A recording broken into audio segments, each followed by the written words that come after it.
bury the lead. I am here with Dom Scarcella. My name is John Zindel, and we recap WWE Smackdown every Friday night.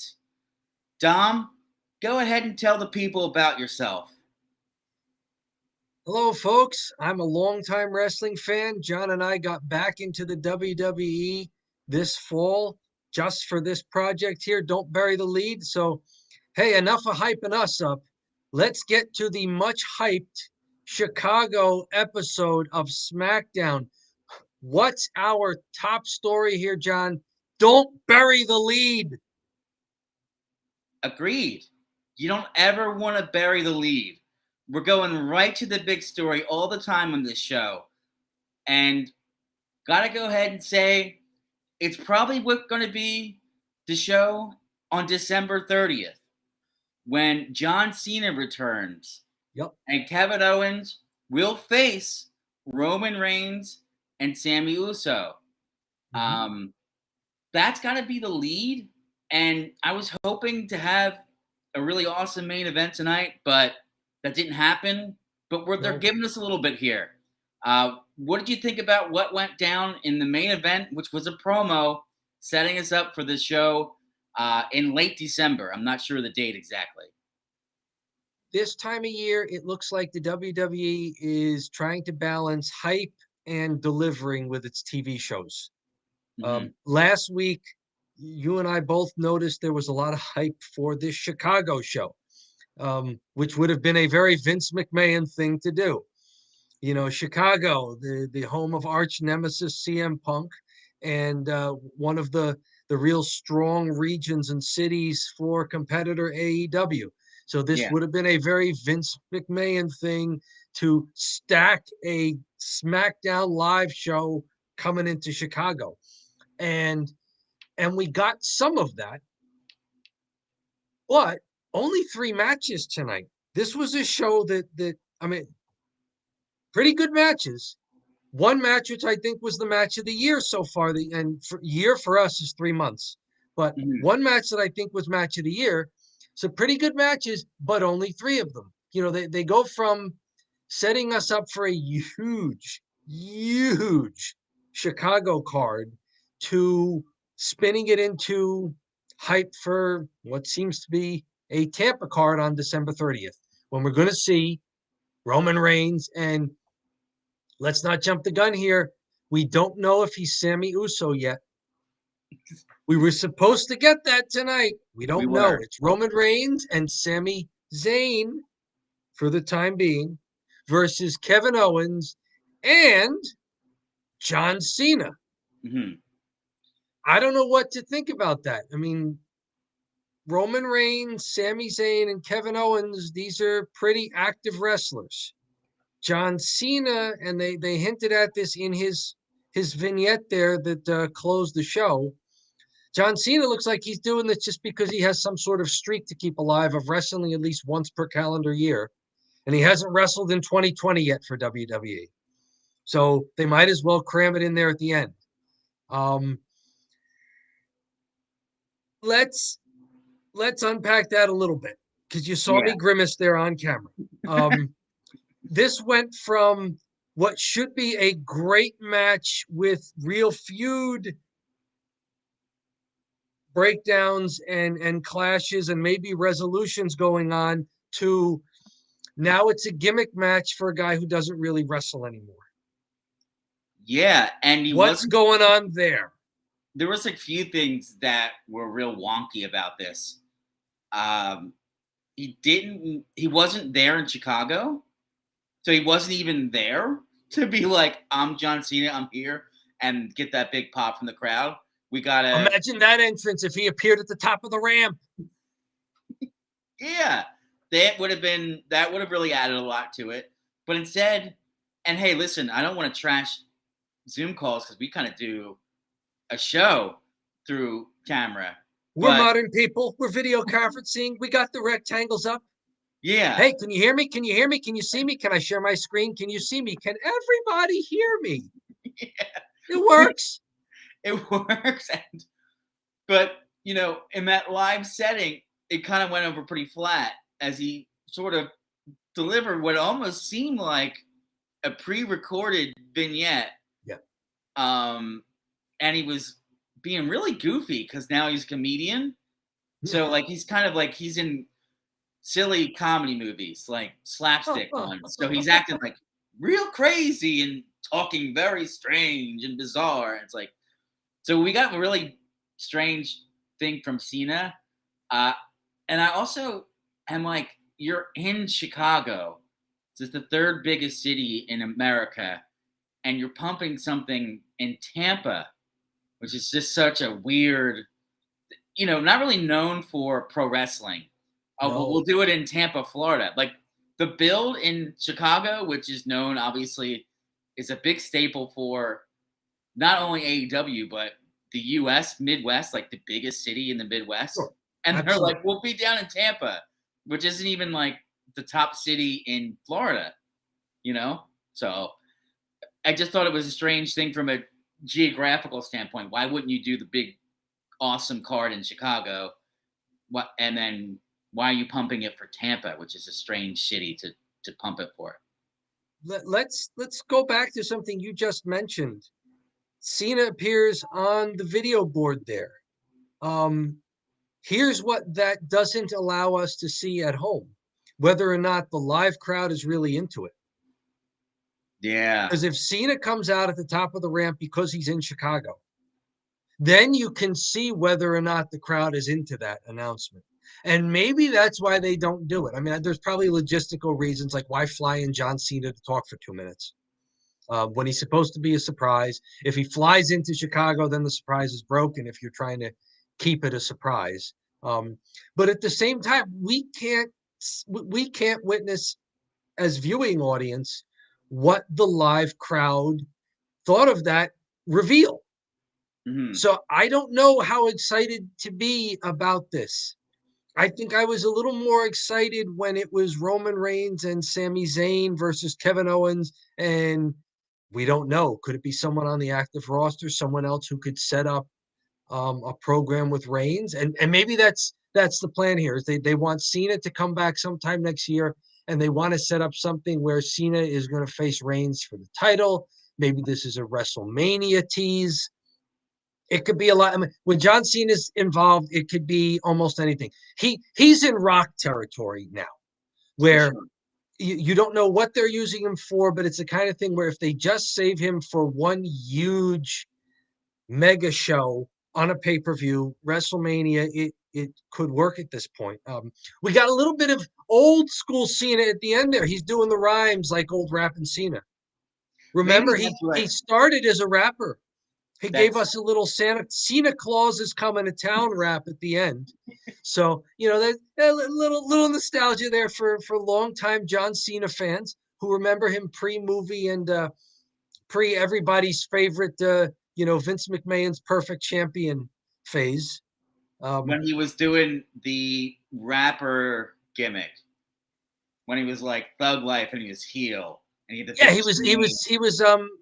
was Vanilla Ice, Eminem. They were playing off of that. It's like, okay, here's the white rapper from Boston. It was really not a bad gimmick. Pretty no, good. It wasn't terrible. And hey, everybody's got a past. Yeah, right. And yeah, Kevin Nash has Oz. Sting and the Ultimate Warrior have the Blade Runners. I mean, everybody's got a pass. John Cena's got, rapping Eminem Vanilla Ice ripoff guy. It's there. He doesn't hide it. It served him well, and he built a huge career using that as a jumping off point. But hey, this little bit of nostalgia. He can still spit. Yeah, he can. He did something tonight. I thought, one thing I do have to notice though, because I always like a match in the main event. When the Bloodline come out and they do their big entrance, it is always really cool. Yes. With the theme song, with Heyman carrying both the belts as, the wise man, as he's now known, but, he's Paul Heyman, and he's got both the belts, and there's just the slew of lackeys behind Roman Reigns. Roman just looks like $1 million next to everybody. So I do like the main event. You know, I would rather have a match. I would rather have something to build up to, but I do like the main event being those guys because they're really good. But then the Cena Zoom promo was like kind of fell flat. It was supposed to be a big reveal, but doggone it, big reveals work best in person in the arena. Like big reveals on vignette, I don't know. Cena looks like he's in decent shape though. I mean, he wasn't fully covered there. You know, he had the short sleeve shirt on.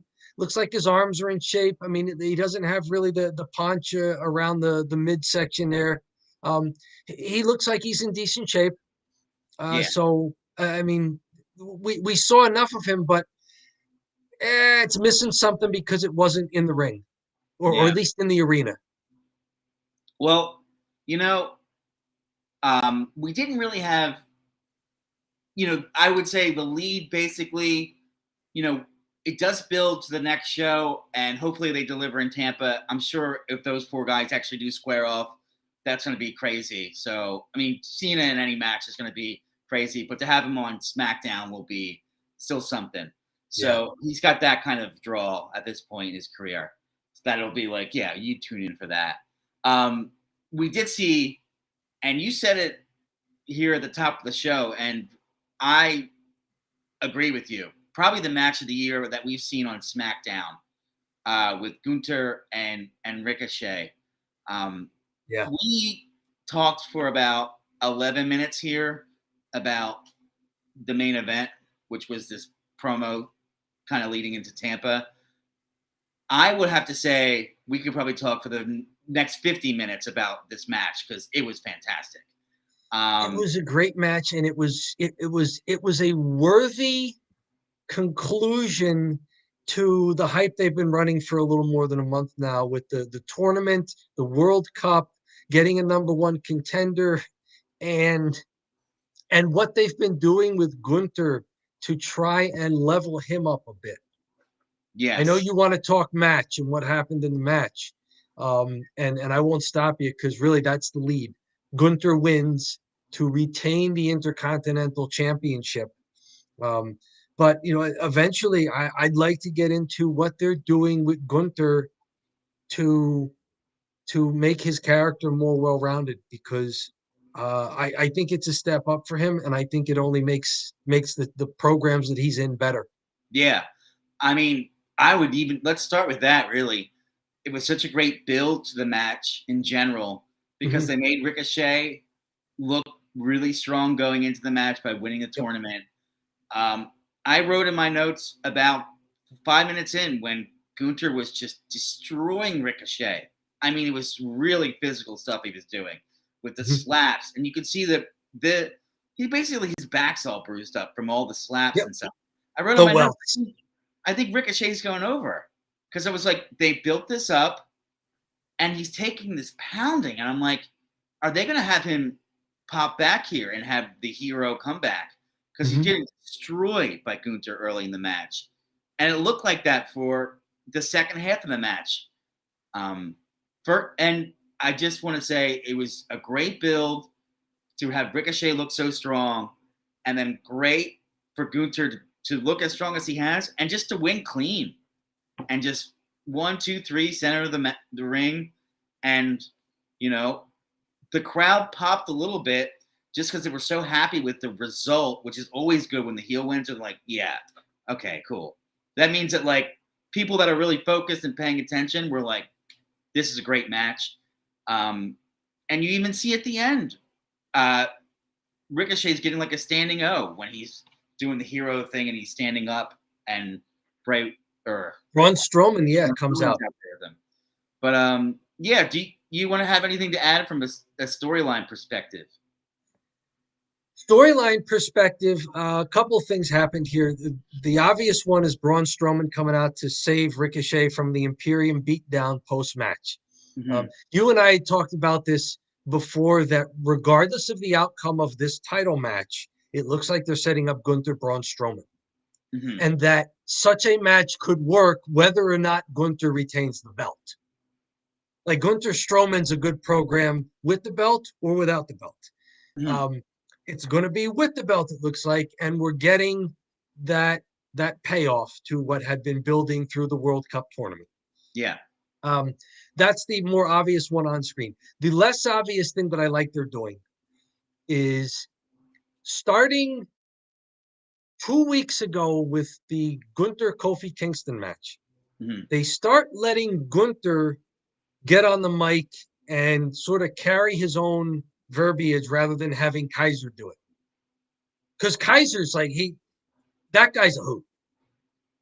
Like the Kaiser and Vinci and Imperium, Kaiser's got the mannerisms, and he's just the guy who's he's a brat, and he's Enough. great at getting in people's faces. He's great at antagonizing.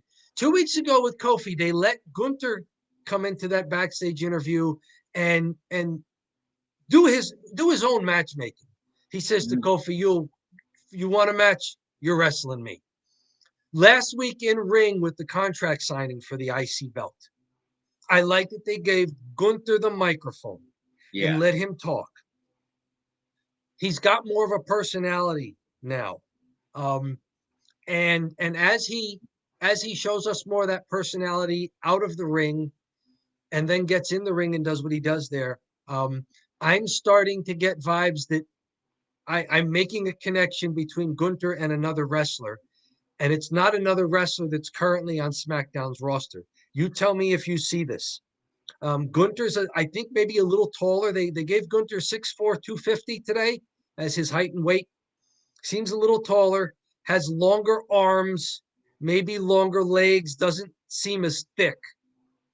But I'm now that they're letting Gunther talk on the mic and he's getting into that whole, we stand for real wrestling. We stand for respect for ring and what you do in the ring. He even said one of my favorite words. He said physicality in his vignette tonight. He said physicality. Did you hear that? He said it's about physicality. So I caught that. I wrote it down. I typed it in my little notepad file. It's about physicality. Gunther is giving me, and this is a good thing because he's one of my all-time favorites. Gunther is giving me big-time Lord Steven Regal vibes. Oh. Watch him in the ring, and now put it into your head that he's got that kind of aloof, I can out-wrestle anybody in the ring vibes going on. He is just just a little bit taller, but Little yeah, taller. where he's fit, but he's not like a bodybuilder. He just is strong, and And watch yeah. him wrestle. We've talked about him being more deliberate in his movements, but he can do combos if he has to. A really neat combo I saw from him today, and it's a perfect thing for him to do against a guy like Ricochet, who's about 200 and a little more pounds. I mean, Gunther has him by like 40 to 50 pounds. Mhm. He holds on to Ricochet's left wrist, gives him a huge chop to the chest. Ricochet goes down. Gunther holds on to his wrist, pulls him up, chops him again. That Okay, Gunther can work fast if he has to. And he worked fast tonight selling for some combo moves that Ricochet was doing. So, I mean, Gunther can do so much in that ring that maybe a guy like Ricochet brings out of him in a match like this. This was fantastic. I saw things from Gunther that I haven't seen before. And, this program that the two of them are in, Ricochet Gunther, again, Ricochet makes somebody else look great in the ring, makes somebody else look like $1,000,000, and he looks strong even though he loses. But these guys work well in this ring. We can go into more spots if you want, but just overall, yeah, I mean, and I'll for even us, talk the year about started September 30th, but hey, that's our year. Match of the this year, this title match. match of the fourth quarter. Yeah, we're gonna go with Match this of the quarter. match of the quarter. Um, Definitely. And I thought, going back to the slap spot, I thought in the beginning the match was so boring. I was just like, the crowd is dead. I mean, like, not boring, but like slow, like deliberately slow. But the crowd was really quiet and they're sitting around, and he's doing like he's beating the hell out of them, but it's like really slow and not necessarily like he's not power bombing them. He's not really jumping into it. He's doing some slow mat wrestling with them, and then suddenly he just out of nowhere when he hits those slaps, the crowd gasps. They're like, oh, and it was like, whoa, You like can hear that. when he hits those slaps, they're so monstrous that you're like, Yeah. whoa, they sound horrible. And then like immediately goes from, oh, this is like a technical great, this is a great slow technical match to whoa, like the slaps out of control loud. And with that spot you talked about, it picked the crowd right up out of their seats. And then Ricochet turned it up to 11 with a lot of different high spots. So it's like, cool. This went from slow, borderline boring to high flying, high energy in one match. And then suddenly you're there in this high energy. So it was like, what a cool transition to have the patience to stick into like that, like slow, methodical pace, pick it up with the slap, and then Ricochet starts to take over and make the babyface come back. And the crowd was into the babyface comeback. That's why I was like, I wouldn't have been. I'm glad Gunther won, but I wouldn't have been mad if Ricochet won either, because he wrestled his ass off tonight, which is always a good sign. You're both like, I like both the guys. I'm cheering for the face. I like the heel, So that's kind of like, I mean, these are just things that this is just pro wrestling. What the results you want as somebody that watches, you're like, yeah, I'm into it. I like both the guys. I like the baby face. I'm going to give a different take on the beginning of the match. Gunther's the champion. He's the bigger man. He has to start off on offense, but he's also the heel. He's less flamboyant. He doesn't play to the crowd. So the crowd not being into it early, as much as they were later, I didn't think the beginning of the match was boring at all. I love watching Gunther mat wrestle and watching Ricochet have to contend with that and have to do some stuff of his own, either to just escape or to see if he can mat wrestle a little bit himself. I like the beginning of the match. Yes, the crowd was going to be dead only because the heel starts off strong. Yeah. What are they going to do? Cheer? No, maybe, maybe that's the wrong adjective. It's not necessarily boring, but it was like slow and it's building to something. Like if the whole match yeah, and that's better because I mean this match shouldn't have been a 5-minute. No. This match should have been the kind of thing that was almost pay-per-view quality. I mean, you can't do that because you're on TV. There's going to be commercial breaks and you got other stuff to do.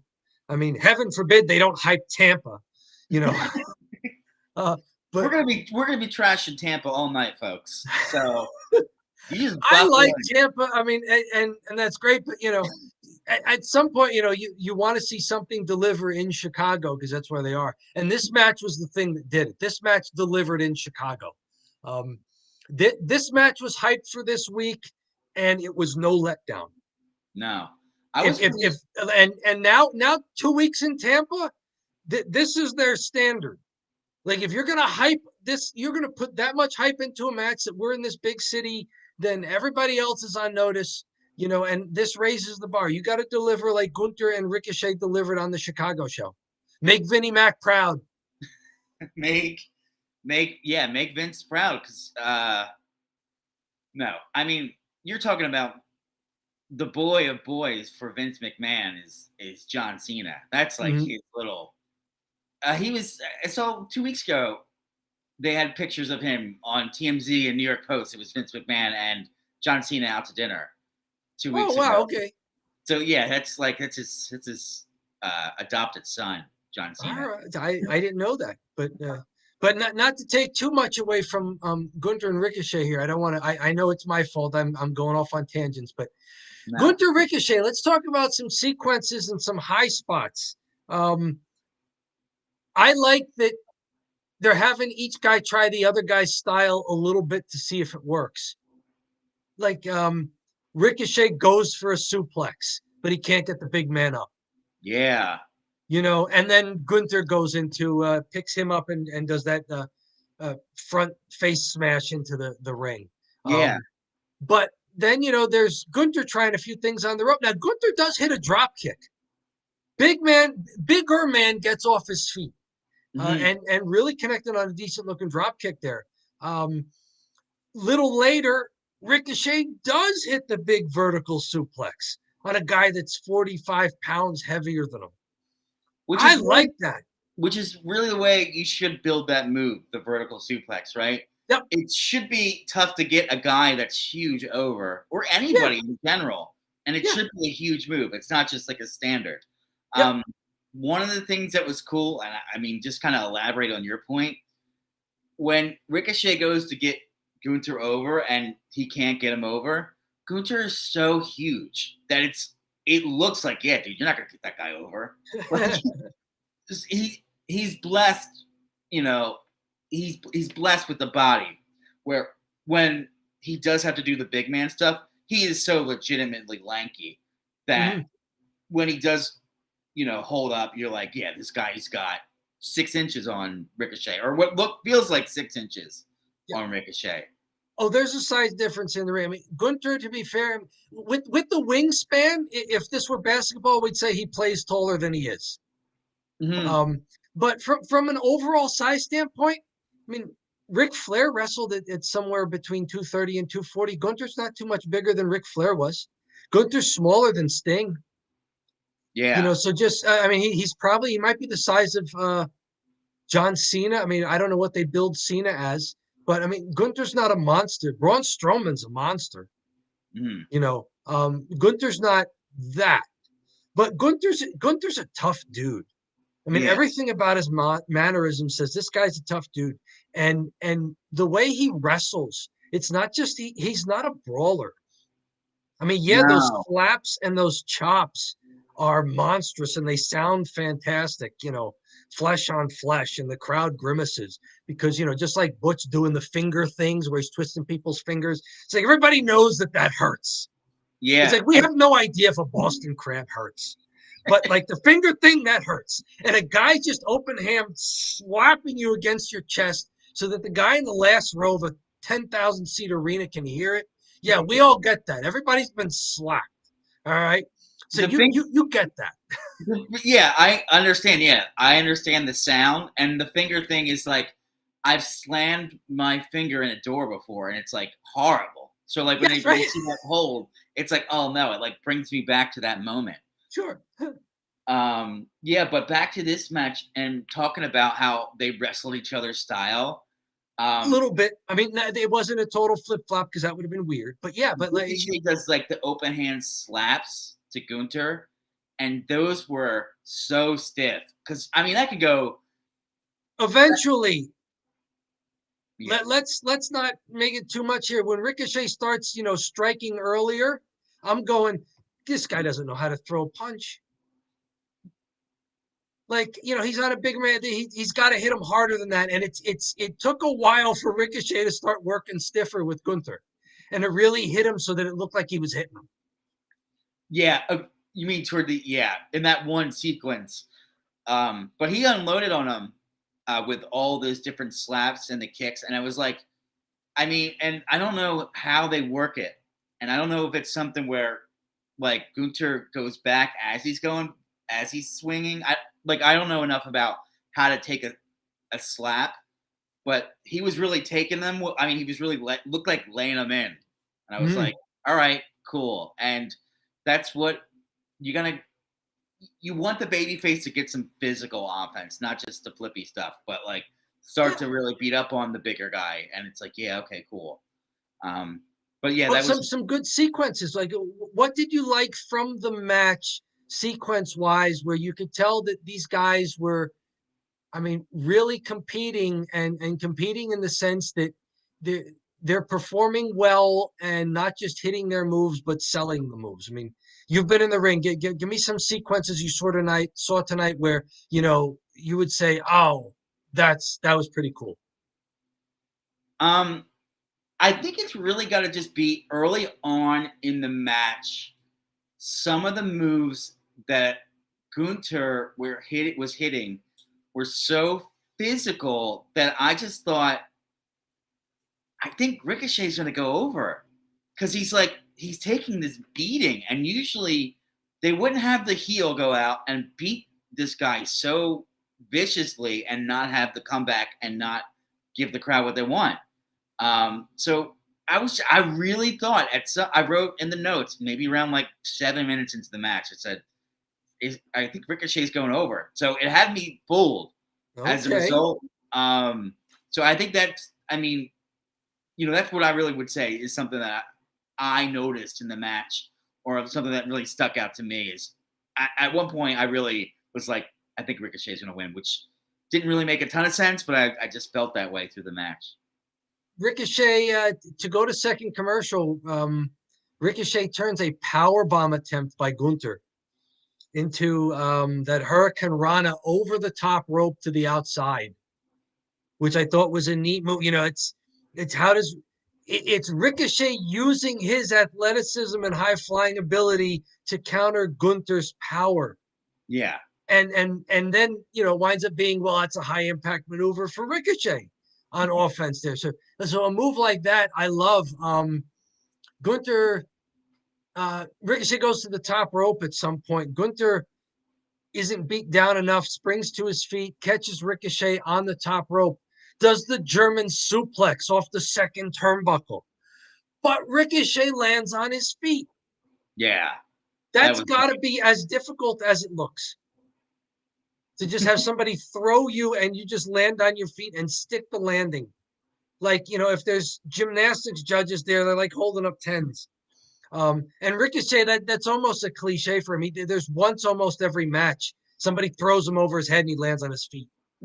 But that's a great spot. Gunther goes for a second rope splash, trying to do a little of the Ricochet thing. Ricochet gets his feet up. That leads into Ricochet finally getting that vertical suplex on Gunther, and what a big pop when he hit it.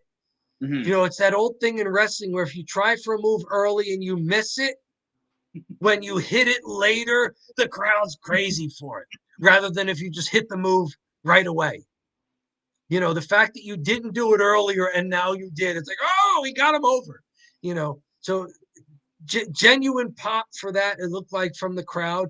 I enjoyed it because it wasn't like Ricochet did a snap suplex, which, if you're trying to suplex a bigger guy and you really can't do it, you can snap suplex him because all the bigger guy and taller guy has to do is like jump into it.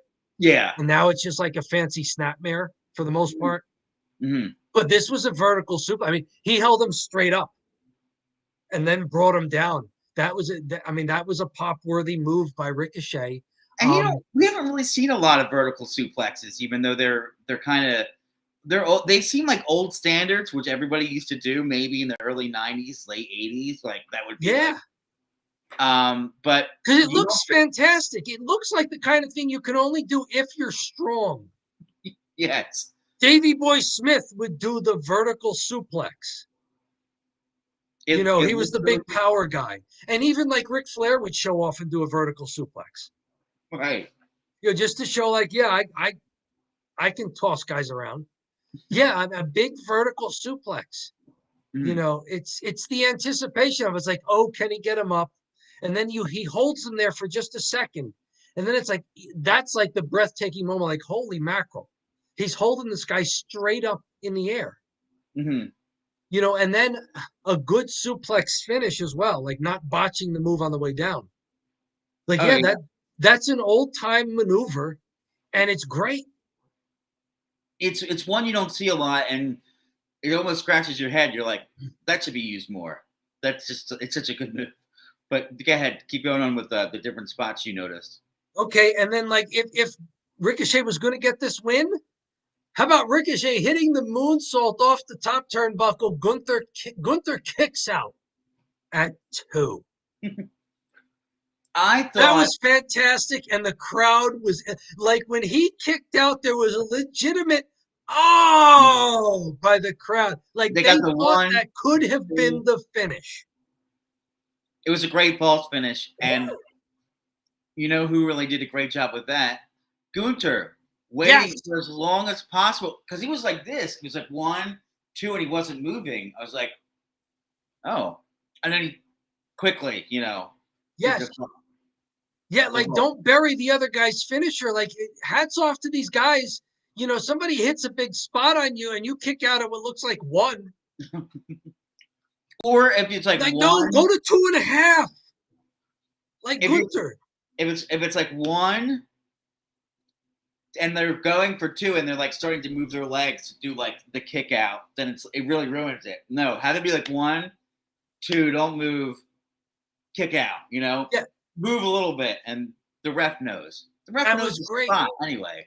And then once Gunther kicks out of that and Gunther hits the big chop into a power bomb into the roll up, and Mm-hmm. Ricochet kicks out at 2. And Yeah, the live crowd looked like they were into it again. They thought that was it.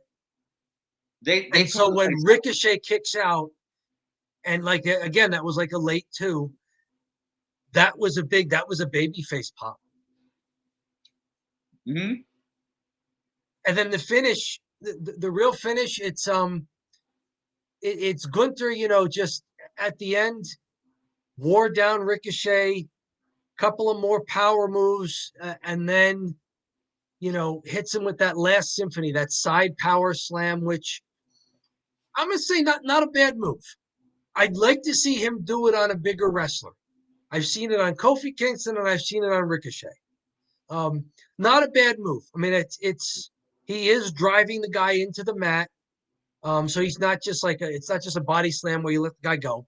He's adding to the impact by bringing his weight down on the guy. So it looks like it could be a legitimate finishing move, especially if guys have had a long match and are worn down. So yeah, I mean, it looks like a legitimate finisher, and Gunther gets the 3 count on that. And right at the end, after that, I wrote tremendous match and gave it an exclamation point because I didn't want to forget. Like I was going to forget anyway. There's only 3 matches on this show. I mean, maybe I forgot one of the vignettes, but I mean, you can't forget that match. Yeah, Tremendous match. I have to say, it was the highlight, and it could have been our lead, but the lead was the main event, and we don't want to bury it. And it's just kind of what they kind of did with the Chicago Yeah. show. I guess moving on, we can talk about. There's only 2 other matches, so it wasn't a big match night. So I mean, do you want to go to some other match now, or do you want to go to some of the other stuff? Because some of the other stuff was pretty cool. I mean, there's one non-match that I could make a case for that we should talk about before other matches. But where do you want to go? Because I could go match, because there's at least one other match that we should talk about, another match that deserves mention because of what grows out of it. Mm-hmm. And then there's some vignettes, including one that I think we could talk about. Well, I'll tell you what. I tuned in around 8:30, so I missed the opener. How? Maybe you can fill me in. How was the opener? How did we have, or what was it? They start off right with a match. There's no talking. There's no nothing. Liv Morgan and Tegan Knox come out and challenge Damage Control with Bayley for the tag titles, the women's tag titles. This is a pretty good match. There's a little hokiness, like early on. Dakota Kai reaches under the ring to go get a kendo stick, but Liv slides outside and beats on her before she can grab it. Then Liv reaches under and pulls it out. I'm like, oh, there was a kendo stick under there.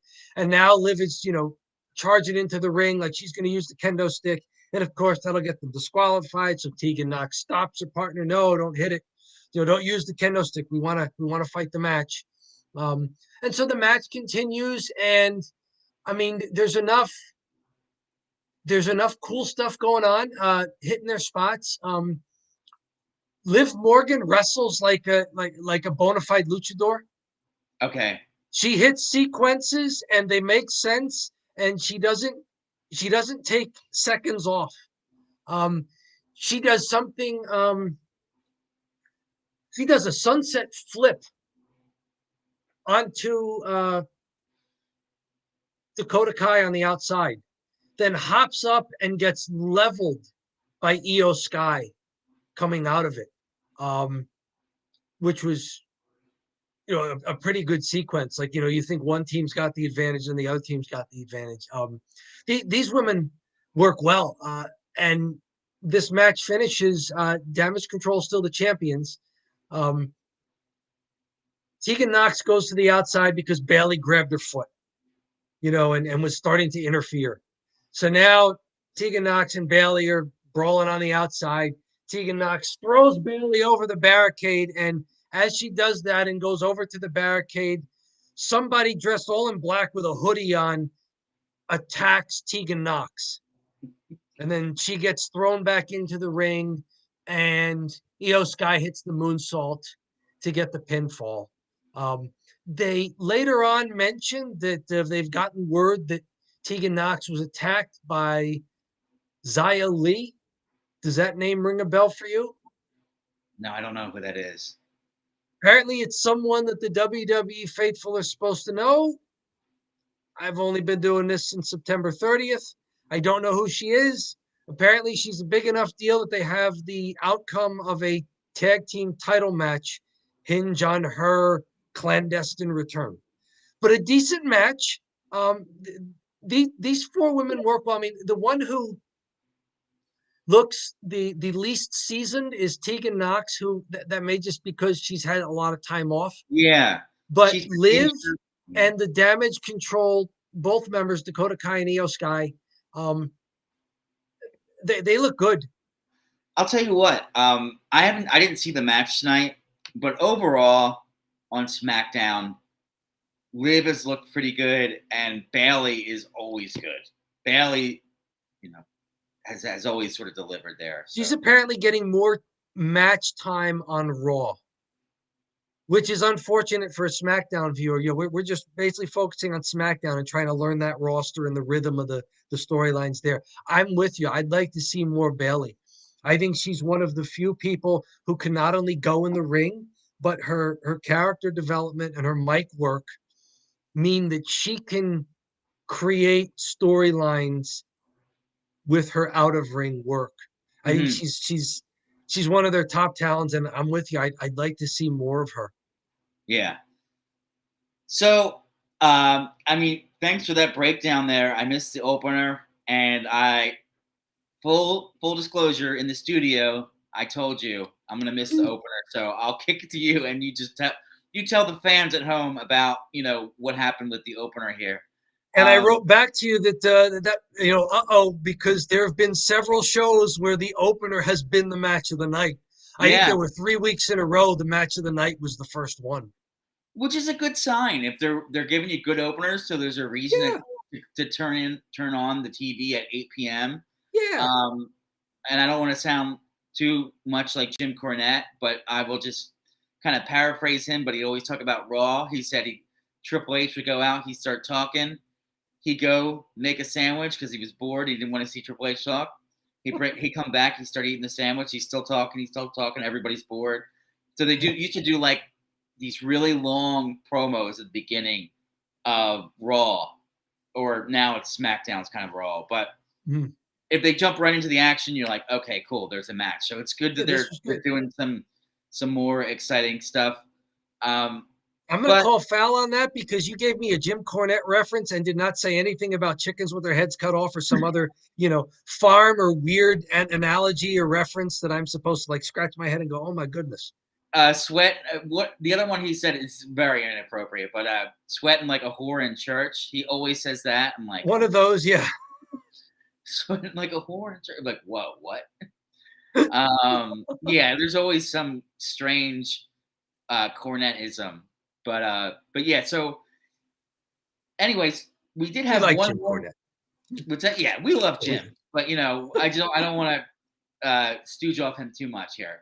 So we did watch together backstage in the studio. We watched the triple threat tag match for the number one contender against the Usos. So we had 3 teams. Can you name those teams? Only because I wrote them down, because there's a lot of people involved that I'm missing names. But it was Legado del Fantasma, Cruz and Joaquin. Santos Escobar was out there, and so was Selena Gomez. No, that's not her name. Selena something. Selena Vega? Yeah, Selena. you got it. Selena. It was Selena.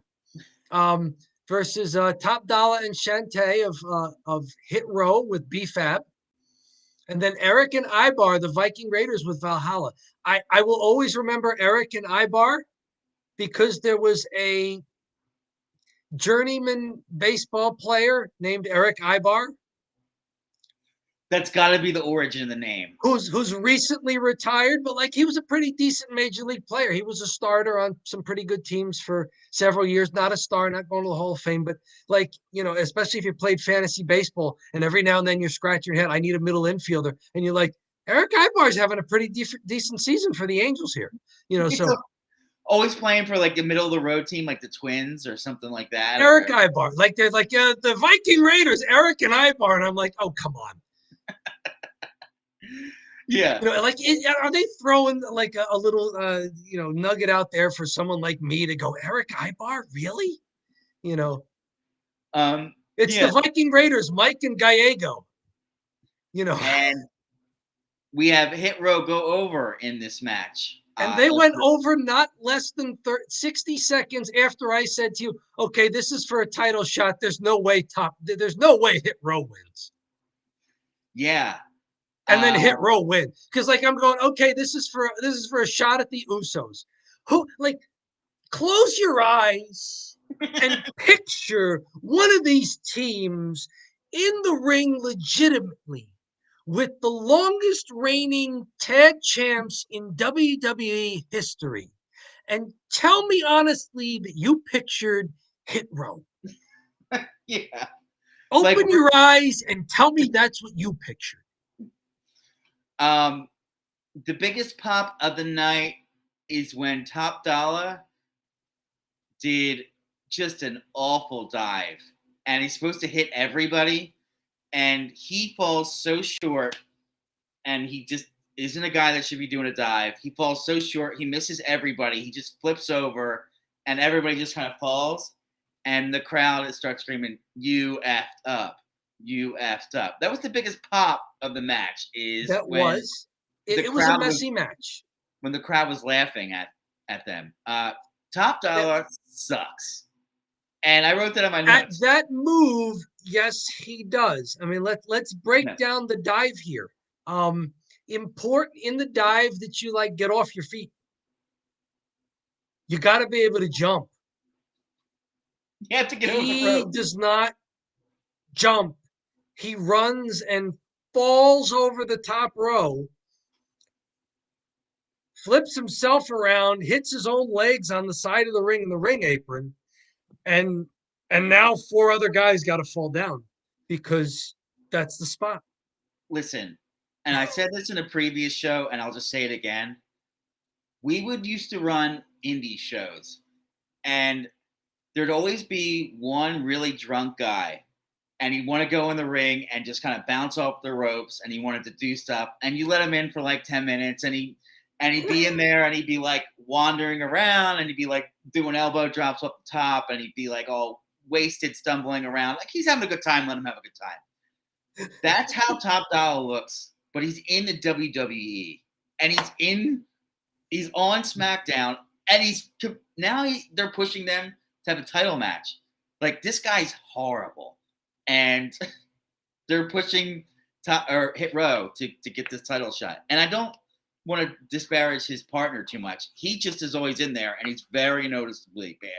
So I know that's a kind of a hot take, but yeah, he's really bad. All right, now let's do it again. Let's run the thought experiment. Can you close your eyes? Can you picture it's going to be in Tampa, right? Is it in Tampa or is it next week? It'll be next whenever week. It is. Yeah, I don't know. Whenever it is. Can you close your eyes? Can you picture Top Dollar and Shantae beating the Usos to end the longest running tag title reign in WWE history? Is that the reason that they won? Because they would get laughed out of the ring by these guys? I don't know. And who is the crowd going to cheer for? Hit Row, these people that dance around?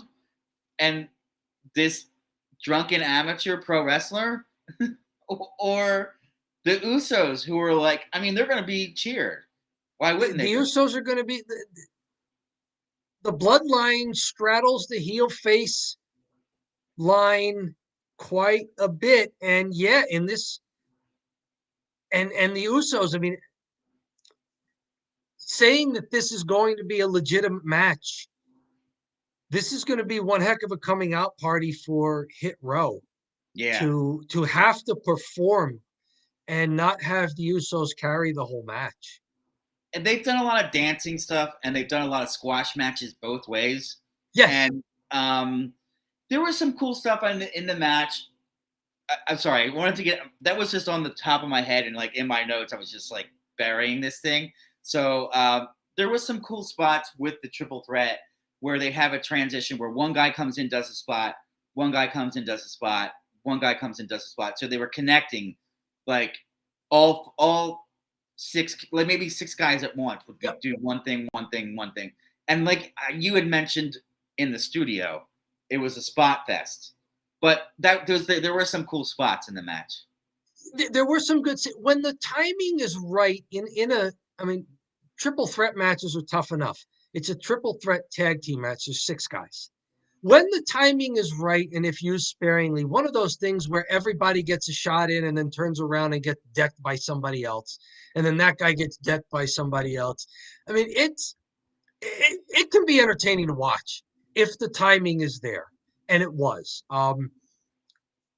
I do want to, and you know, it's a good call by you. Let's not just say that we're crapping on the whole match and everything. I mean, because I don't want to be too smart mark about it, where I'm criticizing the match just because it didn't turn out the way I wanted it to. Yeah. There were some cool things in this match, and seriously, if Hit Row takes the step up and performs in a real match against other guys who are elite, then good for them, good for their careers, and good for their work rate, and maybe it propels them to something.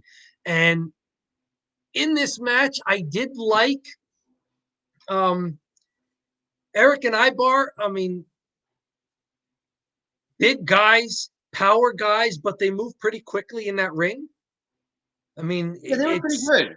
Yeah, it's almost Bam Bam Bigelow-ish, where it's huge guys, but they're not lumbering around the ring like Uncle Elmer. It's big guys who move, and it gives me like a Bam Bam Bigelow sense. Big guys who are fast and who can move and who can get off their feet if they have to, and who can do sequences and are quick. So I like them. I could see them. We both kind of scratched our heads when I don't know if it was Michael Cole or Wade Barrett said, this triple threat tag match showcases the depth of the tag team division on SmackDown. And I'm like, oh, maybe. I mean, it showcases the depths of creative coming up with some cartoonish gimmicks, maybe. But Right. like the depth of the tag team division, It wasn't I like, don't think so. yeah, that was almost like the opposite of what I thought. I was like, who are these people, and when have we seen them, and why are they even doing this? And then they said how much depth they have at the tag team, and I was like, that's not true. But ultimately, there were some interesting things happening tonight where I thought, one more in this match if you're gonna jump away from it. yeah, good. LDF, Cruz and Joaquin. Apparently, they mentioned this on commentary. These guys were pretty big stars in NXT. Those guys look like the most seasoned wrestlers in this match of the 6. Yeah. Those guys could be legitimately a really great tag team if they get more mat time and TV time to actually show it. There was one spot they hit. There's not a lot of notes I took for this match. I'll give you what my 2 notes are. My second note was Hit Row wins on something, because I didn't quite know what it was. I didn't know what to call it. But the other thing I wrote was a double corkscrew by LDF to the floor off the top turnbuckle that took everybody out as they went to commercial. And like the execution and the timing of that spot from all 6 guys, especially the guys on LDF, who like they're hitting corkscrew cross bodies off the top turnbuckle onto the floor. Yeah. Like that's a legitimate holy crap move. And to have two guys do it in sequence, like it's synchronized swimming or something in the Olympics, but it's guys on the top rope hitting four other guys on the floor. You know, Right. that was an impressive spot. Those guys are impressive. I mean, kudos for everybody else for getting in their position and catching them so they didn't kill themselves. You know, yeah, I mean that probably would have been the better option to see them next week. They were really, I agree with you. They probably were the best athletes and seasoned wrestlers in there. Yeah. Then you have the big. I mean, they're big horses. It's two horses in the The Viking Raiders. Mm-hmm. Yeah. And then you have Hit Row, who went over, which is crazy. But we'll see.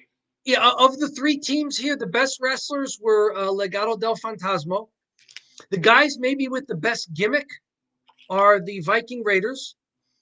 And the guys who won were the guys that had the botch of the night. So enjoy your tag team title match. All right. So we're kind of nearing the end of the show, but let me talk to you. Let me talk to you. Yeah. We don't do the Irish goodbye. We do the Italian goodbye here. Oh, it's not goodbye yet, man. We got to talk. Yeah. No, we're not even close to goodbye. Yeah. How about you give us the breakdown here of what you saw from L.A. Knight?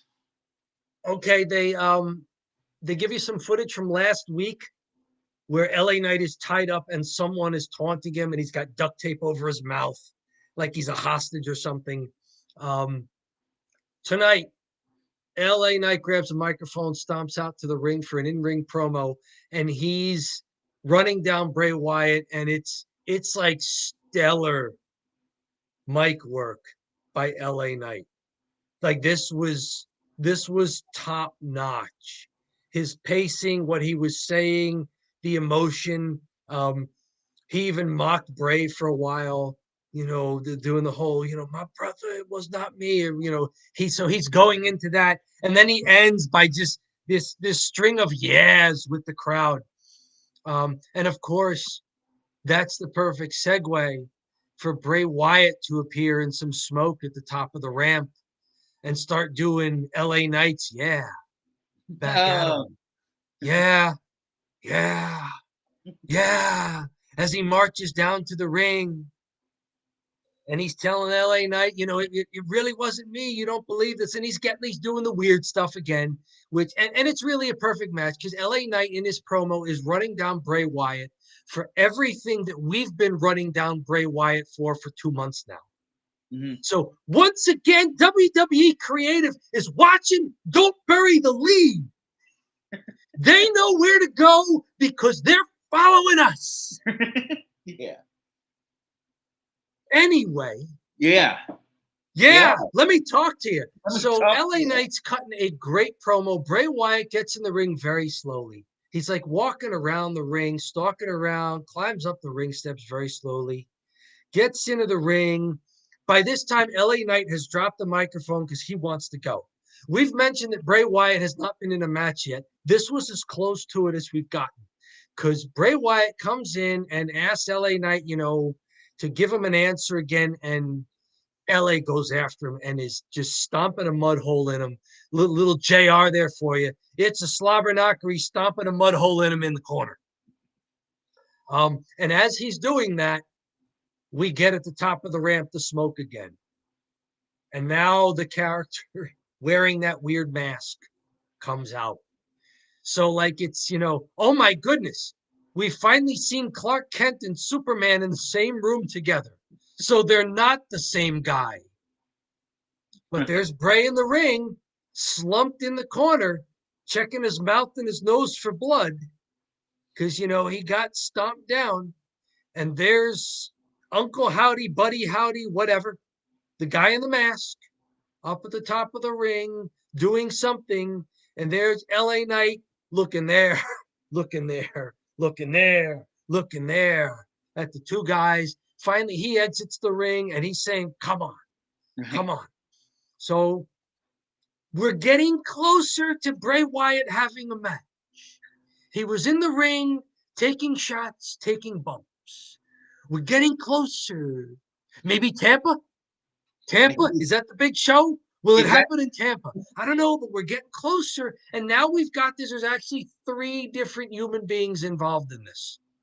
So are we building a faction? Are we building a match? Does LA Knight get a match with the guy in the mask before he can get to Bray?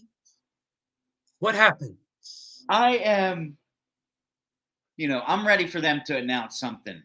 Yeah. And LA Knight's done a great job, and Bray is really good on the mic, and he's got the good thing. But I'm ready to see some sort of wrestling match happen. They're so good at their characters, but character stuff is supposed to lead to something in the ring. It's just not supposed to be character stuff. This is just like, at this point, it is legit just theater without the action. Let's call back to Gunther. The reason why they're letting him develop his character out of the ring in promos is because they want it to enhance what he's doing in the ring. Mm. They don't want him to be second fiddle if he gets in there with somebody who's got a strong character and can work on the mic. They're letting Gunther develop his character more in promos and in interviews and in vignettes because that enhances what he does in the ring. The angles got to lead to the ring. Mm-hmm. The angles got to lead to matches, to physicality.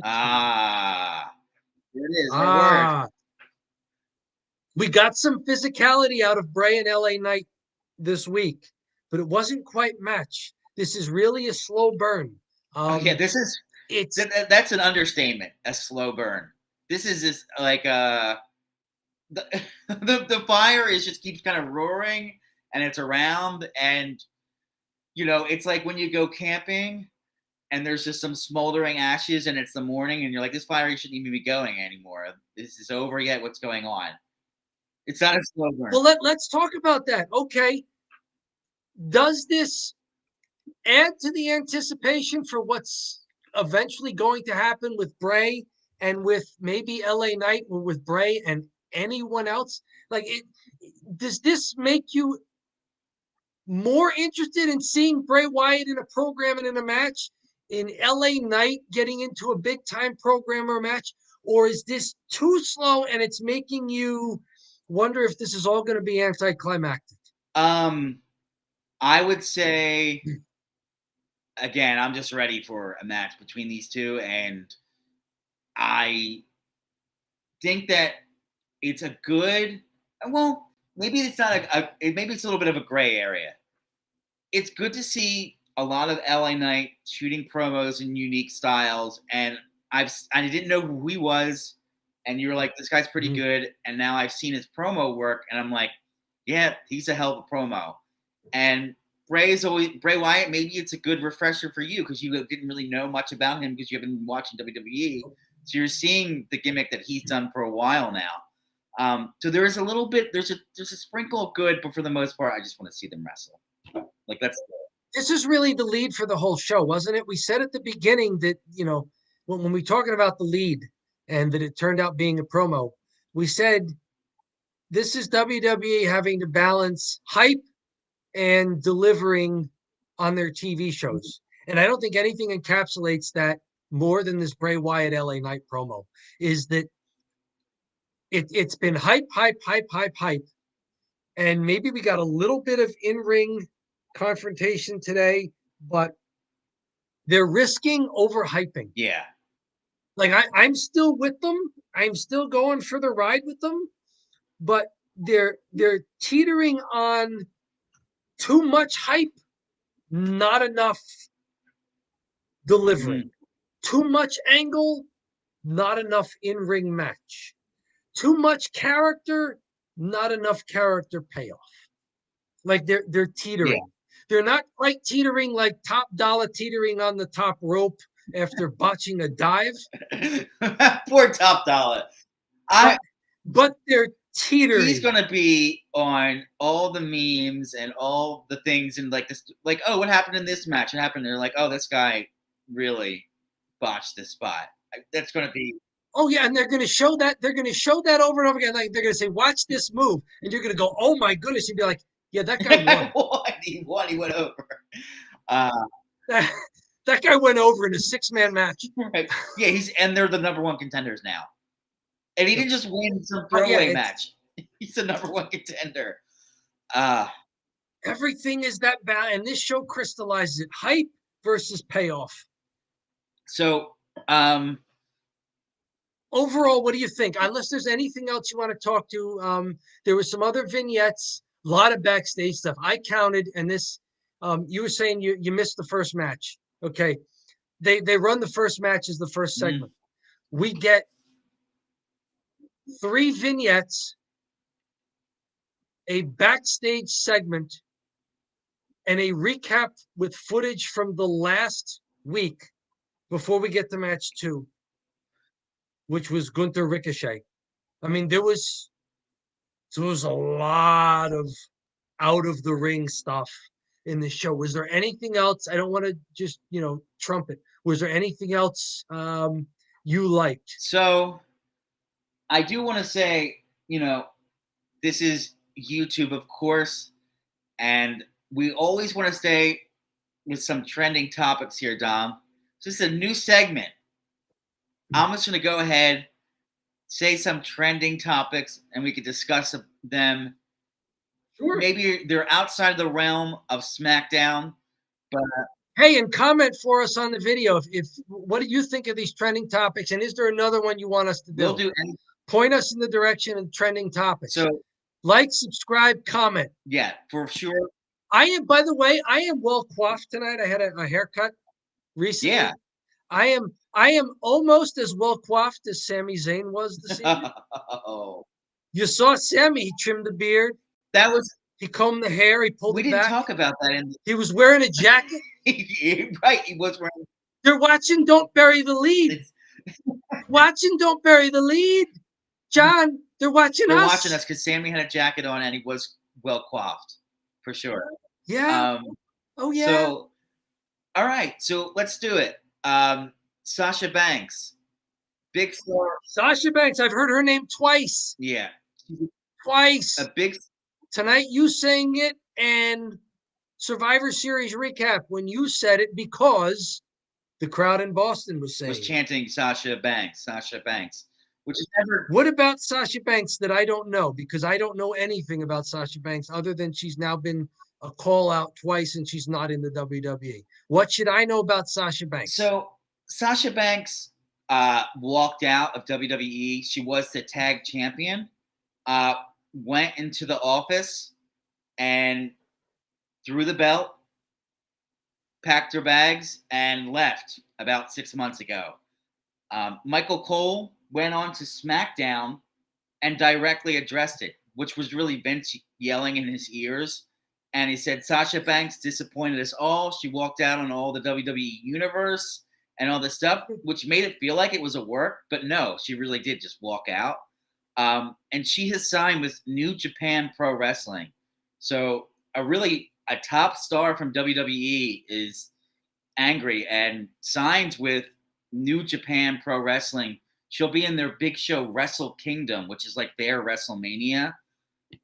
So she will be, at least this is kind of rumors that are floating around. She'll be on Wrestle Kingdom, and it's a big story, I'd say, because it just shows the power that the wrestlers now have, where they're strong enough other competitors against WWE. For example, WWE might do like 2 million views for SmackDown, but AEW does 1 million on Wednesday for Dynamite, which is like, they're not too far behind. They're really right there. No. And then New Japan has been a destination for a lot of wrestlers as well, because there's a lot of different potential. They'll pay a big contract to a U.S. citizen or U.S. person that's big here. Sasha Banks has like 5 million Instagram followers. She's done other stuff, like she's done what's called Hot Ones, is like a show on YouTube where they eat hot wings and they talk with celebrities, and like she's done stuff where she is has so much potential to be a legit star, and it's interesting to see her be so high and just walk out and say, "I'm going to Japan."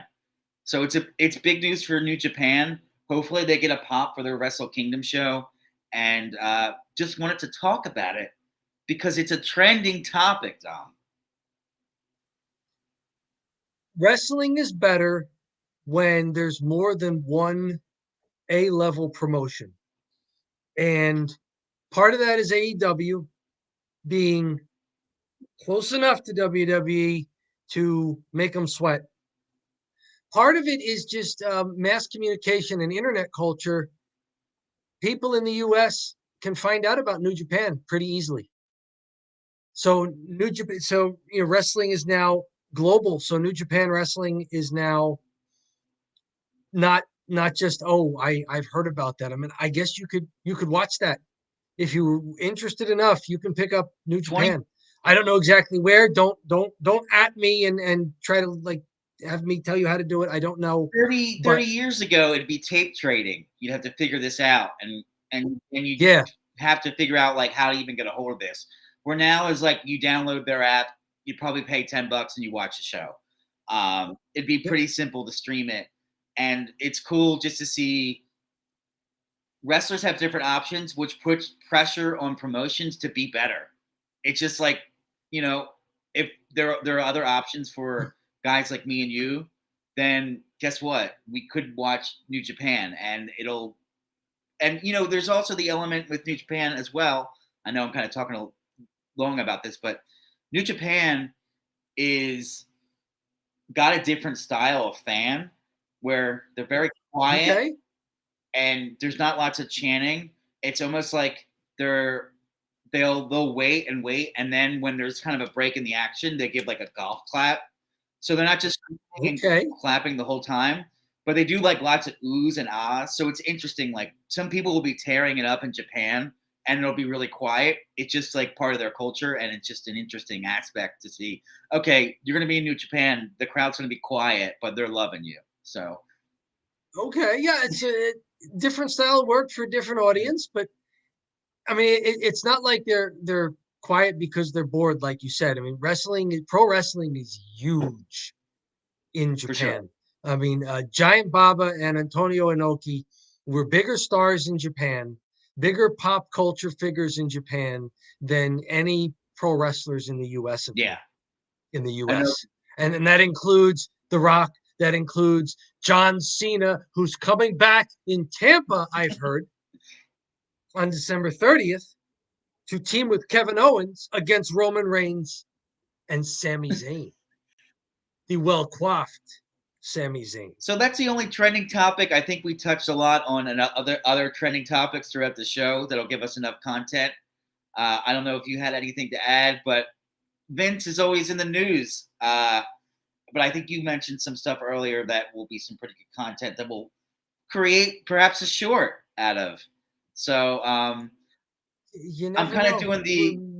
We're talking about the wrestling show. I mean, we talk about what happened, right?